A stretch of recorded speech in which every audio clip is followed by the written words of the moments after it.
Hello viewers, welcome to my YouTube channel learn with Joy. তো আজকের ভিডিওতে আমি তোমাদের ক্লাস 4 সেকেন্ড ইউনিটের 2025 সালের বাংলার কিছু প্রশ্ন আলোচনা করব। তো তোমরা এই প্রশ্নগুলো ভালো করে পড়বে। আর ক্লাস 4-এর আমি আরও অনেক ভিডিও সাজেশান সব দিয়েছি, তোমরা সেগুলো না দেখে থাকলে ডিসক্রিপশন বক্সে লিঙ্ক দিয়ে দেবো, সেখান থেকে দেখে নেবে। তো দেখতে পাচ্ছ একের দাগে আছে নিচের প্রশ্নগুলির পূর্ণবাক্যে উত্তর দাও। প্রথমটা বলছে উবা কোন শহরকে বালির দেশ বলে বুঝিয়েছিল?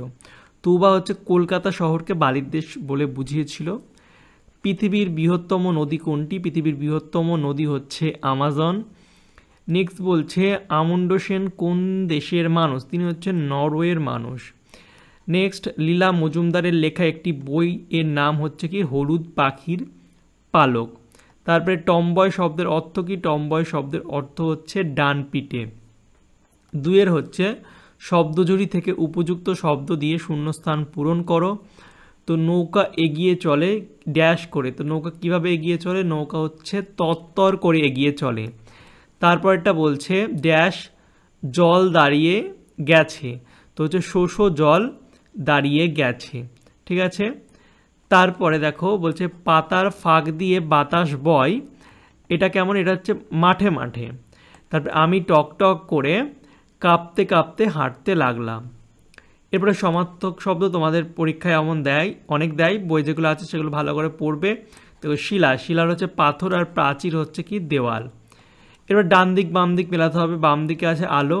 তো আলো, আলো কি? আলো হচ্ছে লীলা মজুমদার। বহুদিন হচ্ছে রবীন্দ্রনাথ ঠাকুর। দূরের পাল্লা হচ্ছে সত্যেন্দ্রনাথ, এবং হচ্ছে নদীপথে হচ্ছে অতুল গুপ্তর লেখা।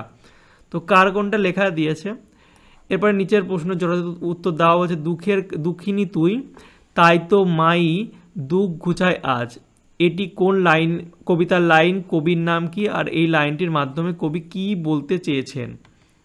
তো দেখো কবি কাজী নজরুলের ইসলামের লেখা আমি সাগর পাড়ি দেব কবিতা থেকে নেওয়া হয়েছে।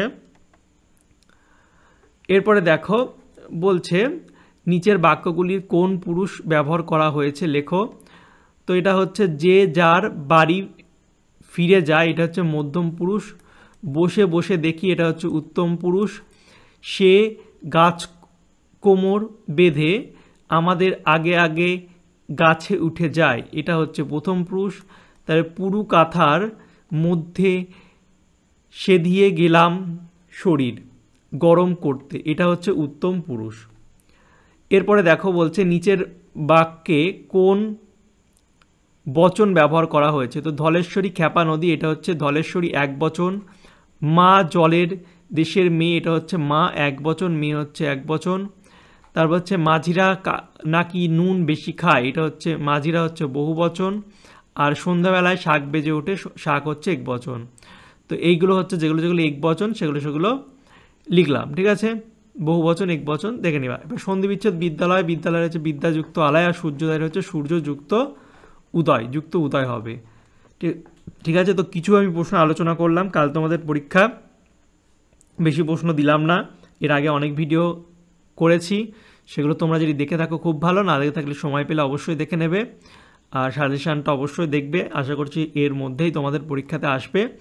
আর তোমরা যদি পিডিএফ লাগে বা কিছু লাগে তো অবশ্যই তার জন্য আমার হোয়াটসঅ্যাপ গ্রুপে জয়েন থাকবে, সেখানে সব আপডেট তোমরা পেয়ে যাবে। নাম হচ্ছে লার্ন উইথ জয়, ডিসক্রিপশন বক্সে লিঙ্ক দেওয়া আছে। ঠিক আছে। তো চলো বাই, দেখাবে তোমাদের সঙ্গে পরের একটা ভিডিওতে। Thank you for watching my videos.